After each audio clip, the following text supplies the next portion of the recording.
اولاد کے لیے والدین کی دعا۔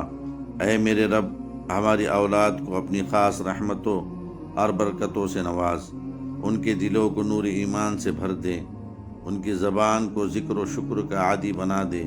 یا اللہ، انہیں دین کی سمجھ عطا فرما، نیک اعمال کی توفیق دے، ہمیں ان کی نافرمانی اور نالائق ہونے کی آزمائش سے بچا۔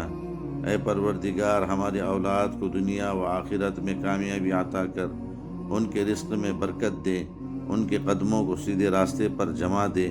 یا اللہ، ہماری اولاد کو تندرستی، ذہانت، عزت اور سکون قلب عطا فرما، انہیں والدین کا فرما بردار، اخلاق میں اعلیٰ اور کردار میں مضبوط بنا۔ اے رحمان، ہمارے بچوں کو برے دوستوں اور بری صحبت سے محفوظ رکھ، ان کے نصیب روشن فرما، ان کو نیک بیوی اور بیٹی کو شوہر اور اچھی زندگی سے نواز۔ یا اللہ، جیسے تو نے حضرت ابراہیم اور حضرت اسماعیل کی اولاد کو برکت دی، ویسے ہی ہمارے اولاد کو بھی خیر و برکت سے نواز۔ آمین یا رب العالمین۔